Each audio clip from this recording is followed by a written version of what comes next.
Heads up, this episode contains a little bad language, a lot of bad boy behavior, and spoilers. All right, so my definition of a guilty pleasure is a movie so entertaining you can't stop watching, even if you think what it's trying to say is totally ridiculous. And for me, the latest addition to the canon is the 2015 movie Burnt. It's about a tough, driven dude named Adam Jones, played by Bradley Cooper. Under the opening credits, he tells us in voiceover that he used to be a star chef in Paris, but he's an addict. So? Then I destroyed it all. My devils chased me out of Paris, and I washed up in New Orleans. New Orleans, where he's now spent 3 years sobering up and serving a self-imposed, quote, sentence of hard labor. He's vowed to shuck 1 million oysters at a dive restaurant. And today's the last day of my penance. You watch as Cooper shucks his millionth oyster, eats it, then grabs his leather jacket and quits in the middle of his shift. Where the hell you going? Hey! So Chef Adam may now be sober, but clearly he's still a total asshole. In fact, when he immediately jets to London and starts recruiting cooks to help him open a new high-end restaurant, Adam's signature move is to be a dick to them right off the bat. And his first advice to his new colleagues is they should kind of be dicks right back at him. Trying to make a point. Your resume's great, this lamb's fucking fantastic, but you lack arrogance. And to be in my kitchen, you have to defend yourself. And yet, he's irresistible. Everyone ends up working for him, and they can't help wanting to sleep with him. Everyone. All genders, all sexual orientations. You know, when I lie awake at night and list my regrets, you're one of them. I say to myself, Simone, you're a lesbian. Why did you sleep with Adam Jones? So listen, the pace is fast, the dialogue snaps, really good performances. I will watch Burnt anytime. While also thinking, I'm pretty sure it's not great to make a guy this toxic seem this cool. But in tons of movies and on cooking shows, that's what you get. A celebration of the chef as a broken genius, tough love drill sergeant. Where did this come from? And what's it look like when a food movie celebrates the opposite?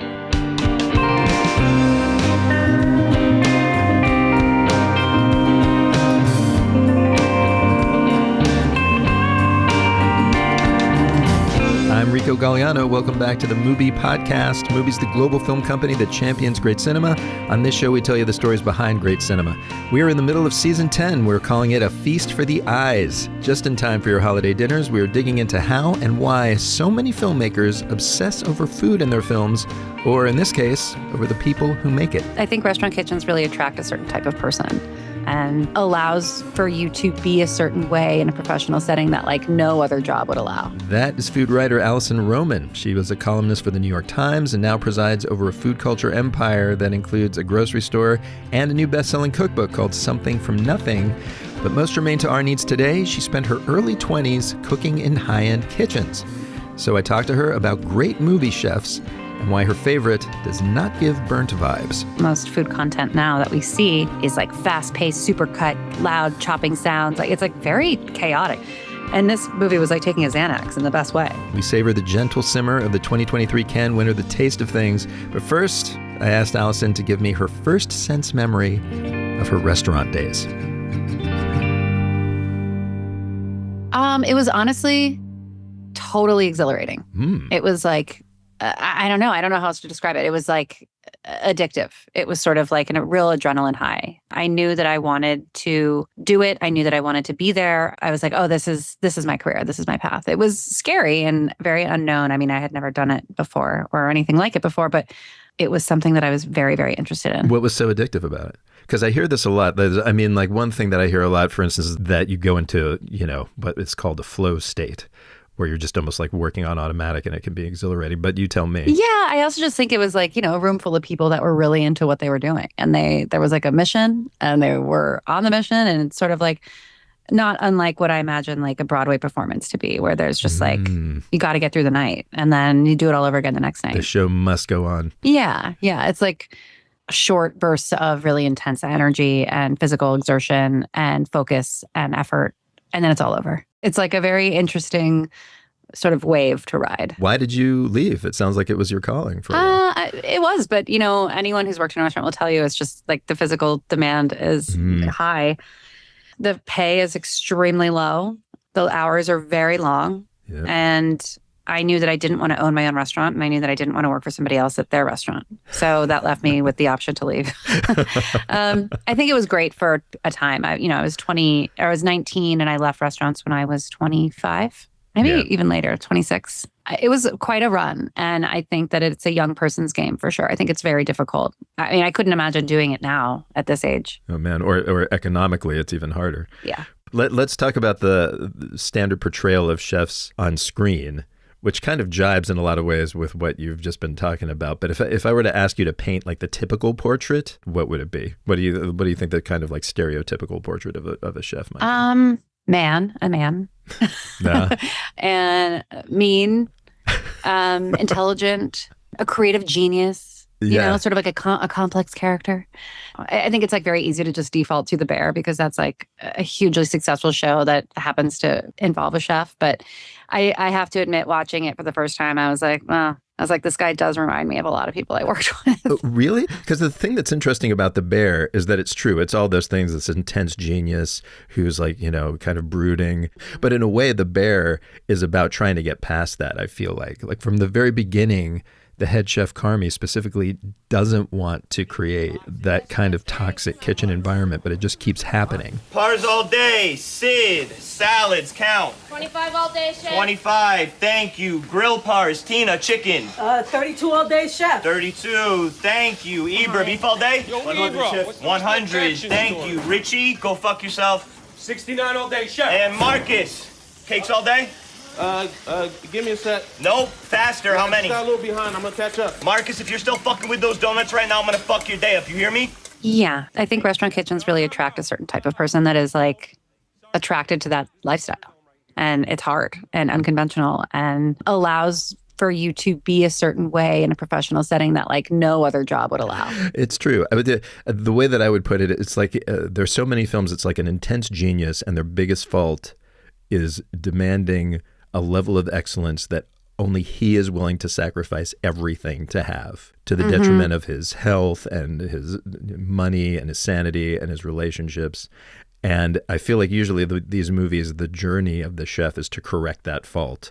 But also we're supposed to kind of get off on it in a weird way. That's not the case in The Bear, but a lot of times we're meant to get, I feel like, a rush from this total power trip that's going on. And it's like applauded, right? I think it's sort of encouraged and because we expect it. Again, I think that's very specific to men. And I've always found it very interesting that, especially in pop culture, or even I think perhaps historically, that the people representing a professional kitchen and their creativity and work ethic and genius and brilliance and impact on culture are always men, even if they're difficult. And the domestic role of like a caretaker of a woman is just that. It's like she's in the house and she takes care of the family and she cooks for the family, but it's not considered to be brilliant. My favorite example is Burnt. Yeah. Supposedly the movie is about Bradley Cooper's character learning to be a better guy, but through the whole thing, he's just super abusive. Yeah, exactly. And everyone falls in love with him anyway because he's a genius. Exactly. But there is the movie No Reservations, where the kind of obsessive chef is a woman. I never saw it. I think as a person who was in the industry, it was too close to home. And I kind of stayed away from it a bit. How so? I feel like it was just not something that was interesting to me because I also never thought that it was going to do it justice. It was sort of like, I don't want to watch the romanticized Hollywood version of my life. The experience of a woman in that environment? Yeah, or just anyone in that environment. Even watching like a man in that environment, how they were depicting it would always fall short of what it actually was. And that's why I think I was kind of pleasantly surprised when I saw The Bear. I was like, oh, that's like pretty on point, actually, for a lot of it. What does The Bear get right that the others don't? I think tapping into the complexity of the individual. And like a chef can be a very complex character. And I think in that particular show, Carmy is especially sort of unlikable. But you're sort of still rooting for him because you understand that there's like a lot of pain. Yeah, he's got a soul. And there's a lot of intensity that he's battling. And you feel for him. There's empathy. For the most part, people that I know in kitchens that have dedicated their life to that sort of work all had sort of like I don't want to say a darkness as a pejorative, but it was sort of like a heaviness. Here's the question, though, that I have. There's a chicken and egg question here. Does the nature of the job attract that kind of person, or did the nature of the job attract some of that person, and then those people made movies and TV shows about it, and then people who would be into that kind of lifestyle were brought on? And I'm thinking specifically of like Gordon Ramsay and Anthony Bourdain made it this, it's like kitchens are these macho places where you're going to like get put through an army boot camp and come out on the other side a stronger, tougher, cooler, tattooed dude. I think that of course couldn't help. And I think with Bourdain, he was certainly not trying to become the poster child for that, but his sheer charisma and like it poured out of him, and he became like this thing for just by being himself. And I think that very few people come along in our lifetime like that. But yeah, I think it's very different now. I think that fame is a real driving force in that. Whereas before it was sort of the opposite. Like very few people that worked in kitchens that became chefs ever achieved notoriety, fame, or wealth. And so it was sort of, I don't know, I don't want to say like a purity to the profession, but it felt like it just wasn't as lucrative as it has the potential to be now, depending on how you play it. Yeah, you weren't going to be a rock star. Correct. And you can like go into it feeling like you're going to maybe craft an image through your food and on media. And to be fair, like the Food Network and the rise of the Food Network really changed that too. There were, as TV sort of played a role in that, I think it did become more lifestyle. It did become more like, oh, maybe like I could, like maybe that is another avenue versus like I want to grind for 13 hours a day, 5 days a week in a basement, you know, cooking food for strangers. Yeah, literally with like fire under my face. Yeah. Before we get to your pick of a movie, is there kind of, in the same way that my understanding is that mafioso, all of them really love the Godfather movies, is there generally like a food professional's favorite food movie, like the one that you would hear referenced all the time? I don't know. I think when I was getting a start in the kitchens that I worked at, Big Night was popular. Like people liked Big Night, which is that a Tucci? Yep. He directed it and wrote it. He did? And acted it. Yep. He directed it and wrote it? Yep. Stop. Yeah. Wow. I am absolutely blown away by this information. I'm going to triple check this. Oh my God. Oh, that's right. With Campbell Scott. He co-directed it with Campbell Scott. This is huge news for the Tucci heads listening. That one was popular. I recall Tampopo, also very popular. Japanese film. Yeah, there's like a famous omelet scene in there that people love to talk about and reference. Which scene is that? I don't remember. There's a scene, it's a rice omelet. It's basically one of those Japanese rice omelets where you make the omelet and it's very, very wet inside and you flip it over on top of like this mound of rice and then you slice it down the middle and it kind of spills out over the rice. It's like a textural sort of experience. Yeah, I mean, I feel also, by the way, in the movie that we're about to talk about, the very first thing we see cooked, I think, is an egg dish. Yeah. And Big Night famously ends with Stanley Tucci's character cooking his brother an omelet. Eggs are a miracle. Don't forget it. I don't know if I've thought about it, but why? Why eggs? Why is that the... Well, they come out of a chicken's body as a whole perfect thing, and then you crack it open and eat it. It's pretty wild if you think about it. Sure. It's almost Adam and Eve, too. It's like this is the origin, the egg. Yeah. And it can be so many things. It can be boiled and scrambled and fried and jammy and mixed into things. And it's used for baking and it's used to make a mayonnaise and it's used to make a dressing. And it's like really a miracle. What can't it do? It's water and it's protein in one. It can be runny and fluffy. Yeah, it's fascinating. What do you think? Is there something about Big Night? Why did food people gravitate to those two movies? I think because it wasn't trying to depict chefs or restaurants in this like glorified romantic way. It's just sort of like, is this working class energy and like the hecticness and the vibe and the food is real. And it is kind of working class. Like the chefs in those movies are underdogs. They're not Michelin star big shots. I mean, Big Night is about how these immigrant Italian brothers are serving this incredible food, but no one in 1950s America even knows what it is. Monsieur, is this what I ordered?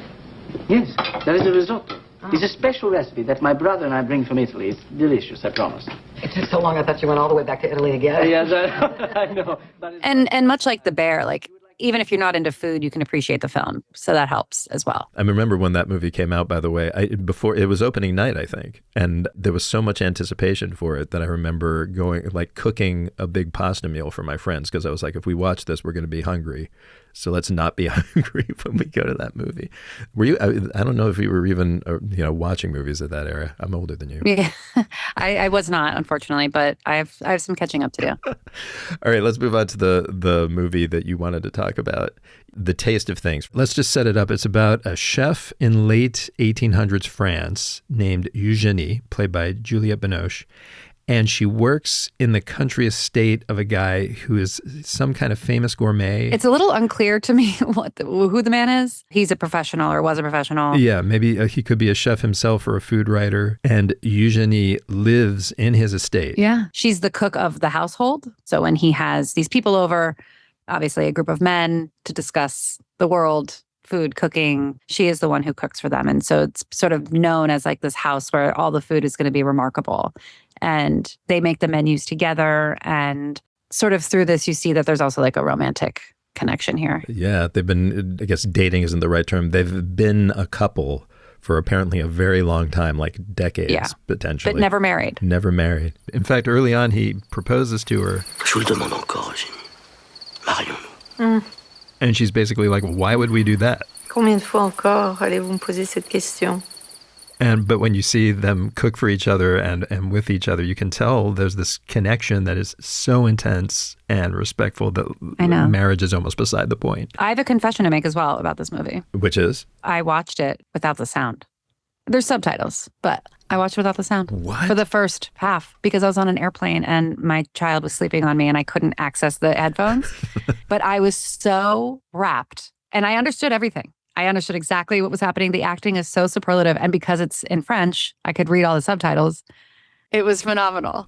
But then I turned the sound on and the sound is great as well. But just had to come clean. We'll get to the sound, but what about it kept you going? It's visually, I mean, even on a small airplane screen, it's visually so beautiful. And I think very early on, it was very clear that this was like a movie made by people who really cared about food and really honored like what it means to cook, and the fact that there's no like real plot, like many great films, there doesn't have to be. It drew me in immediately because I think the second that you try to like make a food film have too much plot, it loses me because I'm like, well, food inherently is just beautiful on its own. You don't need to do too much to it to make it interesting.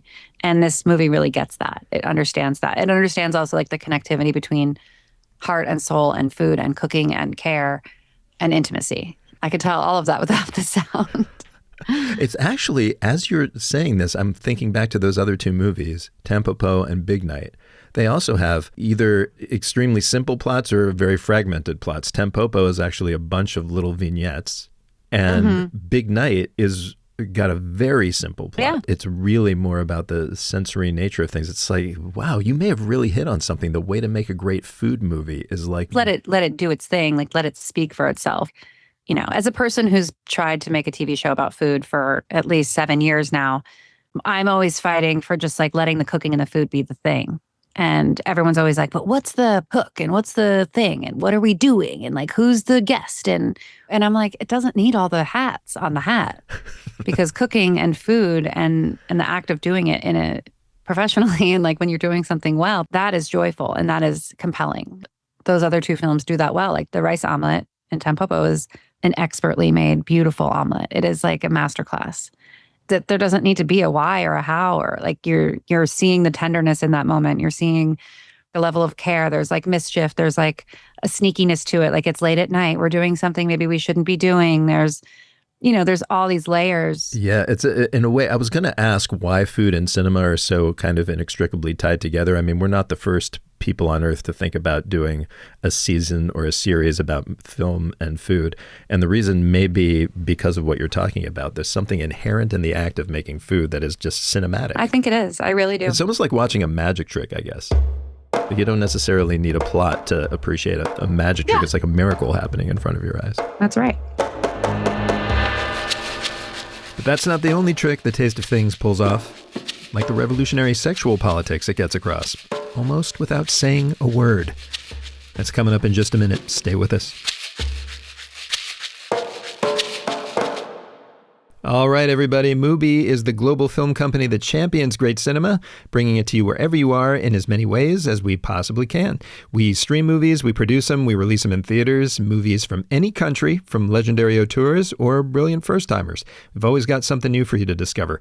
And if you are digging this episode, I've got something I bet you're going to want to discover. Right now on MUBI, we've got a whole tasting menu of food-centric movies curated just for you.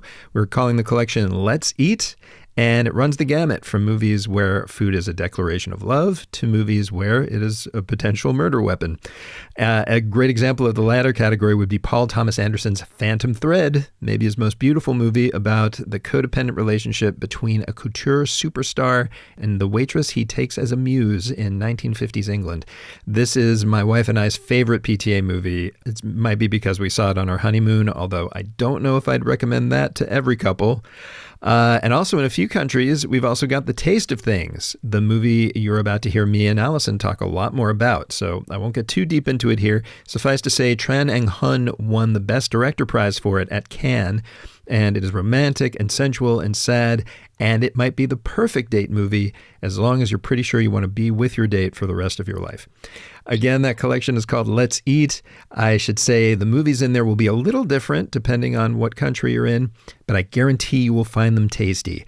And you can start watching by subscribing to MUBI at MUBI.com. There are links and all the info you need in the show notes of this episode. Speaking of which, let's get back to the episode.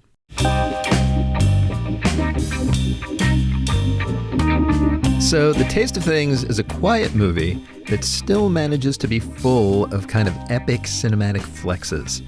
Like, take the opening sequence, which starts appropriately enough with Chef Eugenie picking veggies for the day's meal, then moves into the estate's big rustic kitchen as she, her lover, and a couple of assistants start to cook and cook and cook.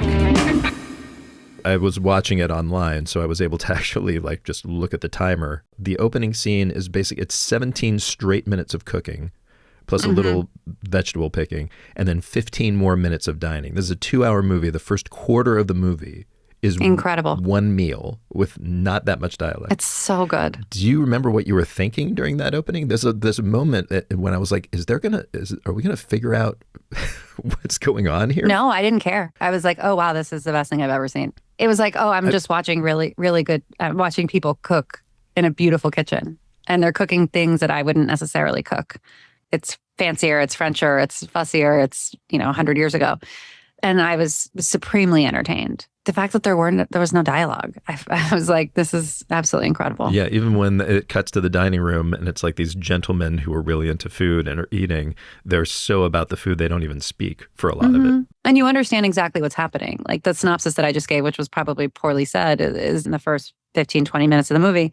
And then, of course, some other things unfold and drive some conversations forward. But to sort of do that and open your movie that way is so bold. And then also to just be like, this is enough. Yeah, this movie, by the way, did very well at Cannes. It was very well received at Cannes. And I was like, this movie is made to kill at Cannes. It's a French movie. And made to earn $5 at the box office. But it's like a French movie about French food that is pure cinema. Like, by the way, technically it's a marvel. At a certain point, it became pretty clear to me the actors are really cooking these dishes. Yeah. And they're just edits to keep the pace moving. They probably cooked it from beginning to end, and there's just a roving camera going around shooting them. There's almost no way it was faked. Yeah, that's how I shoot all my cooking videos. I just cook it and someone films me, but you can't fake it. You can't do it any other way. And they're just small things that I noticed that probably not many people would, that the way that a person wipes their hand on an apron, and the way somebody tastes food and puts the spoon back in a certain way, or seasons food or stirs a pot or opens an oven. There's just certain rhythmic motions that were done in this movie that were so real and professional. And I don't mean professional in a Michelin-starred kitchen. I just mean a professional cook. Could be at home, could be in a restaurant, but the things that you can't fake. What I'll definitely say, though, it's because so many movies, as you said before, are about professional chefs cooking under pressure, which that's what a kitchen is. It's incredible pressure. And even The Bear, which is about chefs who want to break this abusive cycle, it's totally about high pressure. That's one of the defining things of that show. This specifically is a chef who takes her time for a boss who wants her to take her time, and diners who want to take their time. And there's this one shot where Juliette Binoche's character is adding cream to vegetables, and she just folds in the cream gently for what seems like a minute.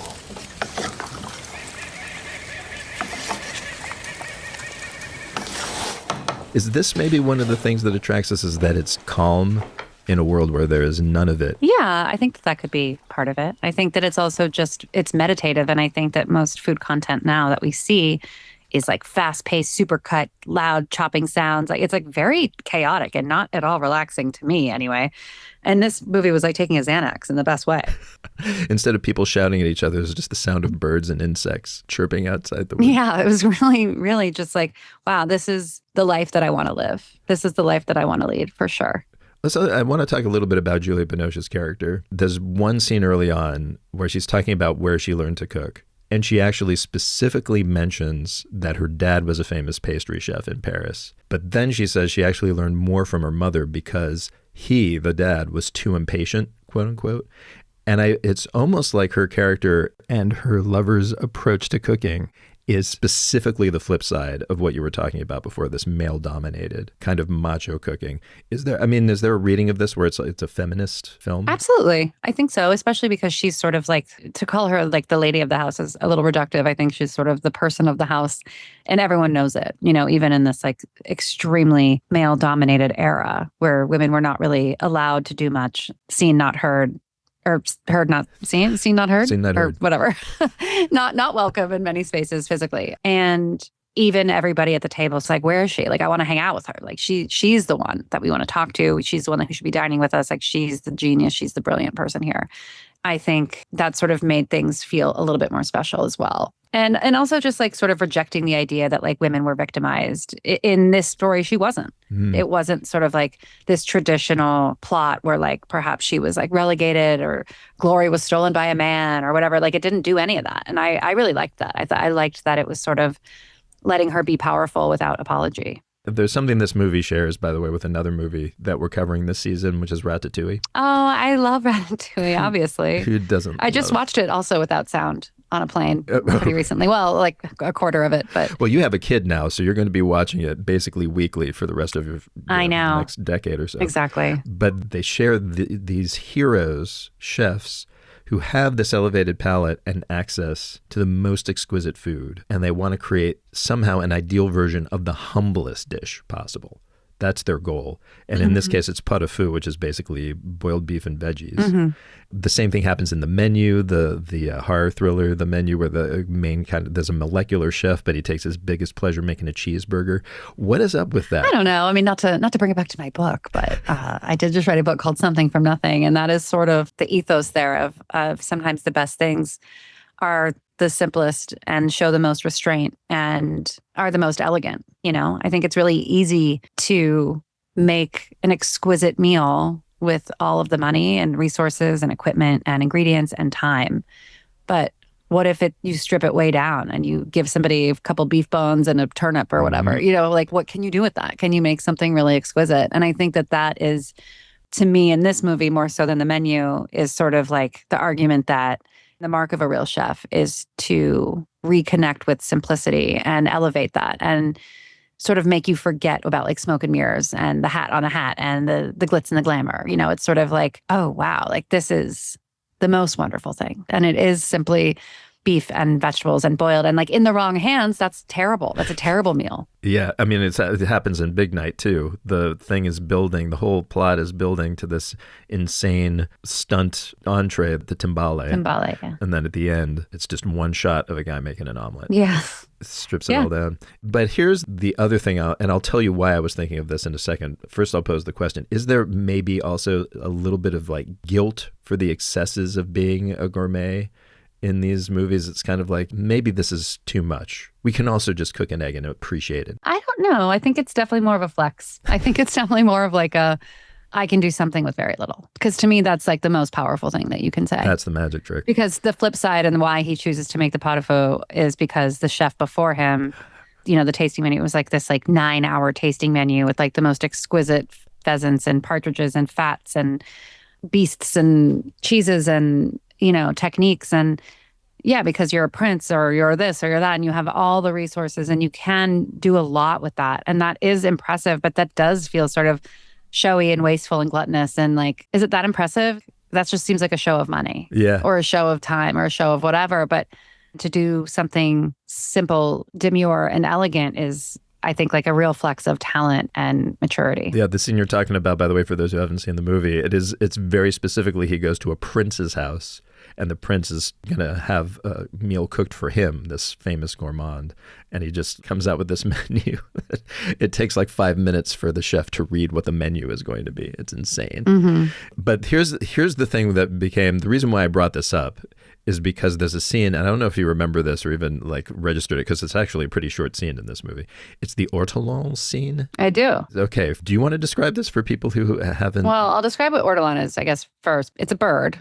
And it's a delicacy in this era, but people, I don't know if it's still practiced today. I think there are places where you can get it. I've heard, because I know my cousin did it like not too long ago. But basically, I think it's illegal in some countries. Yes, definitely. It's whole. It's served to you, and you have to cover your head and the bowl and eat this bird whole under this napkin or cloak. You like crunch the bones and eat the whole thing, and it's.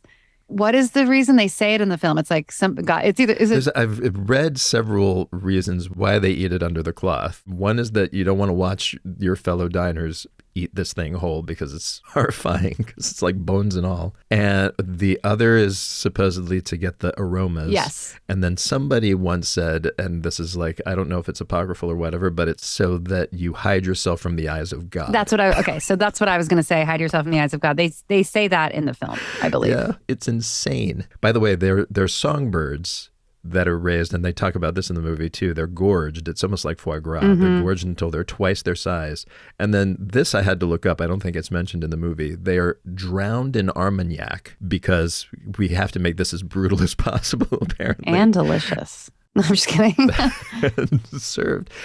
You know, there's a lot of negative connotations to this. You have to hide yourself from the eyes of God. And I feel like it's almost a contrast to what the woman is cooking. There's a guilt to what these dudes are doing, going way into this kind of decadence. Yeah, I mean, I personally don't want that in my life. But I mean, do you think that that's what's going on there? I don't know. It's really tough to say how much is intentional in that way or how much of that is just incidental given like what it was a product of the time. I feel like if you're making a period piece about food in that era, it would be remiss not to include something like ortolan in the context of very wealthy people dining for entertainment, which is effectively what they were doing. And they are shown gutting like lots of animals. Yeah. That's for sure. I can so see this movie in your book. Like, some of the photos from the book could be stills from this movie. Did you actually have it in mind? No, I did art direct the book, but way before I saw the movie. So it's just you happen to share. This is maybe one reason why you like the movie. You guys clearly share an aesthetic. Very much so. Yes, I could say that. But you can tell by the title that this book is about simple recipes. Do you ever cook like the chefs in this film do? No, I'm more likely to make like a pot au feu. So what is the attraction then, food-wise? Because I'll agree with you, by the way, I don't even eat much French food, period. It's just too heavy for me. I think it's just sort of watching anyone do something that if they're good at it, it's interesting and fun to watch. It's the same reason I watch the Olympics. You know, it's like really cool to see people who are great at figure skating. But I don't have any interest in doing that myself. That'd kill you. But, you know, I suppose that like it did sort of make me be like, oh, maybe I should spend a day doing something kind of extravagant that I would not have otherwise done, you know? Yeah, sure. Near the end of the movie, this is my last question, he makes this pot au feu for his young disciple who doesn't like it because it has bone marrow in it. And he says that it's like a very complex flavor. And he says something that seems very profound, but I can't quite figure it out. C'est normal. Tu es beaucoup trop jeune. He says, you're too young. Il faut de la culture, de la mémoire pour que le goût se forme. And he says it takes culture and a good memory to shape one's taste. What do you think that means? I think that you don't know what you like until you've lived a little bit. And I think that I have much better taste today than I did when I was 22. That's absolutely sure. I mean, it gets at something that I feel, which is that there are certain foods I hated as a kid that I love as an adult, and I'm somehow proud of it. Like it's evidence that I've grown as a human. I don't know. Don't they say that we also like our cells turn over every 7 years or something? Like we become new people every 7 years? Physically. And taste is like the symbolic sensory metaphor for that, for chefs or just for people growing up. Absolutely.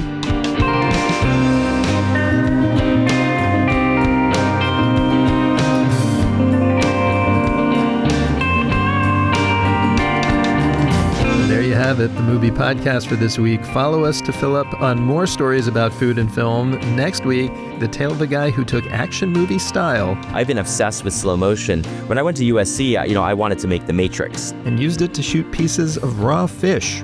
Director David Gelb on Jiro Dreams of Sushi, the movie that made omakase a worldwide phenomenon. Follow us so you don't miss it. Till then, if you got questions, comments, or a guilty pleasure of your own you want to cop to, send it to us. Our email is podcast@mubi.com. And now let's roll credits. This episode is written, hosted, and edited by me, Rico Galliano. Kira McAniff is our producer, with help from assistant producer Kat Kowalczyk. Jackson Musker is our booking producer. Stephen Colon mastered this episode. Our original music is composed by Martin Ostwick. Thanks this week to Karina Lesser and the Larson family. The show is executive produced by me, along with F.A. Ceccarel, Daniel Kasman, and Michael Taka. And finally, to watch the best in cinema, subscribe to MUBI at mubi.com. Thanks for listening, and hey, while we're talking eggs, seasoned sour cream with hot sauce, whip a spoonful into your scrambled eggs, sandwich that between sliced bread and grill it up all buttery. Where's my Michelin star? That's all I'm saying.